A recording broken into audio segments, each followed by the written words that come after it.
मैं बहुत टाइम से फेसबुक एड्स पर काम कर रहा हूँ, लेकिन अब फेसबुक एड्स पहले की तरह रन बिल्कुल नहीं होते। अब फेसबुक एड्स बहुत सी अपडेट्स लेकर आ गया है। अगर कोई भी स्मॉल बिजनेस है या कोई भी बड़ा बिजनेस है, हर किसी को तो फेसबुक एड्स की जरूरत रहती ही रहती है, क्योंकि हर किसी को सेल जनरेट करनी है, लीड जनरेट करनी है, कन्वर्जन लेके आनी है, एंगेजमेंट करनी है।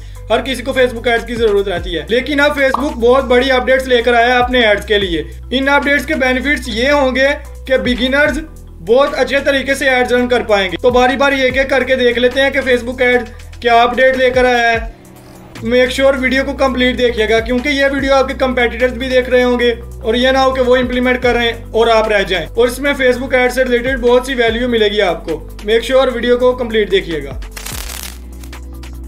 Hello everyone, once again welcome to Hamad optimizer YouTube channel. Myself Hamad Shaikh. अगर आपने हमारे चैनल को सब्सक्राइब नहीं किया तो चैनल को सब्सक्राइब कर लें, बेल आइकन प्रेस करके ऑल का बटन सेलेक्ट कर लें। अगर आप डिजिटल मार्केटिंग का बेसिक कोर्स करना चाहते हैं तो आई बटन में आपको प्लेलिस्ट का लिंक मिल जाएगा। आप ये वीडियो देखने के बाद वो वीडियो जरूर देखिएगा।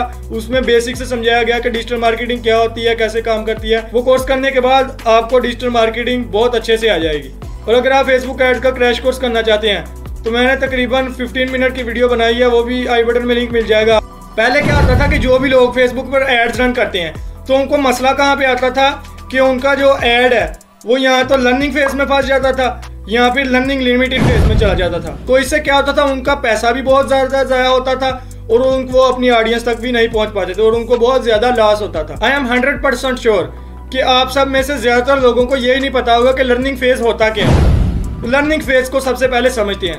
जब भी आप कोई फेसबुक पर ऐड रन करते हैं, जब आपने अपना ऐड रन कर लिया, सारी campaign, add level, ad set level सब कुछ देख लिया, आपने ऐड जब पब्लिश कर दिया तो वो डायरेक्टली आपकी ऑडियंस तक नहीं चला जाता, वो फिर जाता है लर्निंग फेज में।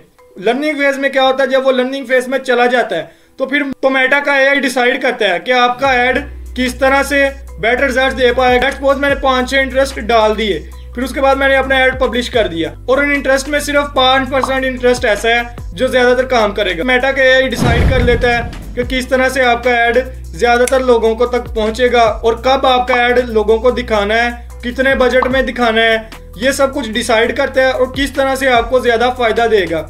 ये होता है लर्निंग फेज। पहले फेसबुक की रिक्वायरमेंट क्या थी कि आपको 7 दिन के अंदर अंदर 50 कन्वर्जन करने हैं।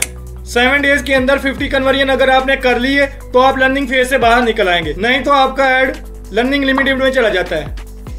तो लर्निंग लिमिटेड से निकलना फिर आसान नहीं होता, फिर लोगों को क्या करना पड़ता है कि अपना ऑब्जेक्टिव चेंज कर लेना पड़ता है। तो ये बहुत ज्यादा मुश्किलात लोगों को आती हैं, फिर उनका लॉस होता है, वो अपने ऑडियंस तक पहुंच नहीं पाते। और बहुत सारे लोगों की ये भी मिथ है कि फेसबुक एड्स सिर्फ एक बार ही लर्निंग फेज में जाता है। लेट्स सपोज अगर मुझे लगता है कि मेरा एड क्रिएटिव सही तरह से काम नहीं कर रहा, मेरी ऑडियंस टारगेटिंग सही तरह से काम नहीं कर रही और अगर मैंने उसको चेंज करना है तो जितनी बार मैं अपने एड में चेंजेस करूंगा उतनी बार मेरा एड लर्निंग फेज में चला जाएगा।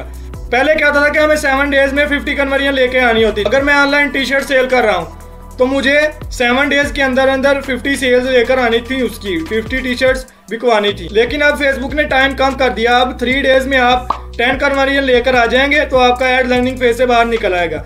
इसका बेनिफिट क्या है, एक तो हम लो बजट के साथ लर्निंग फेज से जल्दी बाहर निकल आएंगे और दूसरा हम अपनी ऑडियंस तक ज्यादा जल्दी पहुंच जाएंगे। लेकिन पहले ऐसा नहीं होता था। पहले तो लोगों को अपने कैंपेन के ऑब्जेक्टिव भी चेंज करने पड़ जाते थे।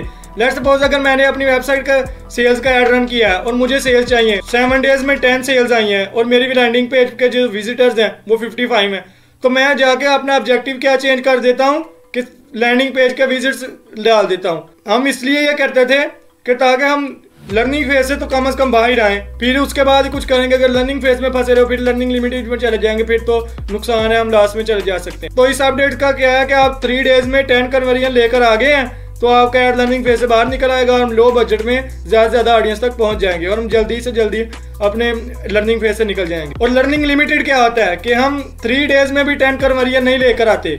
जैसे पहले था कि हम 7 डेज में 50 कन्वर्जन नहीं लेकर आते तो फिर हमारा एड क्या चला जाता है, लर्निंग लिमिटेड में चला जाता है। फिर वो मेटा उसको एनालिसिस करता है, फिर इसको क्या कहते हैं कि लर्निंग लिमिटेड। लेकिन ये फीचर सारे एड्स अकाउंट में नहीं आया, कुछ में आ गया और कुछ में धीरे धीरे आहिस्ता आहिस्ता वो आ रहा है, आना स्टार्ट हो गया है। ये अपडेट आ गई है।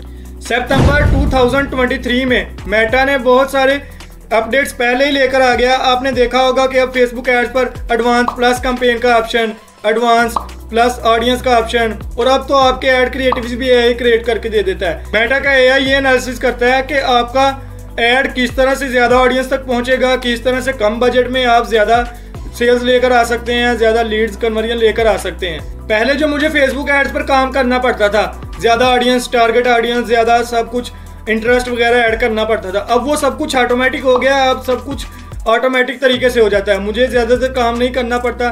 फेसबुक ऐड का AI डिसाइड कर लेता है कि किस तरह से आप ज्यादा कन्वर्जन सेल्स लेकर आ सकते हैं। अब तो ब्रॉड टारगेटिंग से लोग बहुत ज्यादा सेल्स, बहुत ज्यादा कन्वर्जन लेकर आ रहे हैं। ब्रॉड टारगेटिंग क्या होती है कि आपको ऑडियंस टारगेटिंग में जाकर लोकेशन, एज और जेंडर, सिर्फ ये कुछ सेलेक्ट करना है और बाकी उनके बिहेवियर, इंटरेस्ट वो मेटा डिसाइड कर लेता है कि किस तरह के बिहेवियर वाले लोगों को आपका ऐड दिखाना है, किस तरह के इंटरेस्ट वाले लोगों को आपका ऐड दिखाना है और किस तरह से ज्यादा से ज्यादा कन्वर्जन आप लेकर आ सकते हैं। लेकिन कुछ बिजनेसेस में ब्रॉड टारगेटिंग काम नहीं भी करती, लेकिन हमने जो इम्प्लीमेंट किया था अपने बिजनेसेस के लिए, क्लाइंट्स के बिजनेस के लिए, वो ई-कॉमर्स या ड्रॉप शिपिंग के बिजनेसेस में हमने खुद इम्प्लीमेंट किया है। आप सिर्फ एज, जेंडर और लोकेशन सेलेक्ट कर लेंगे और बाकी सब कुछ मेटा का AI डिसाइड करेगा और बहुत अच्छी कन्वर्जन, बहुत अच्छी सेल्स आ रही थी। लेकिन सारे बिजनेसेस में मैं ये नहीं सजेस्ट करूंगा कि आप भी ब्रॉड टारगेटिंग करें और नैरो टारगेटिंग बिल्कुल ही ना करें, नैरो टारगेटिंग लाजमी करें। लेकिन मैं ये कह रहा हूँ कि आप कभी ब्रॉड टारगेटिंग को चेक कर देखें कि किस तरह से आपके, क्या ये आपके बिजनेस के लिए काम करता है। और आप जब चेक कर लें तो मुझे इसी वीडियो के कमेंट बॉक्स में बताइएगा कि ब्रॉड टारगेटिंग आपके बिजनेस के लिए काम की है या नहीं की और आपका बिजनेस किस टाइप का है। क्योंकि ब्रॉड टारगेटिंग हर किसी बिजनेस के लिए काम नहीं करती, हर टाइप के बिजनेस के लिए काम नहीं करती,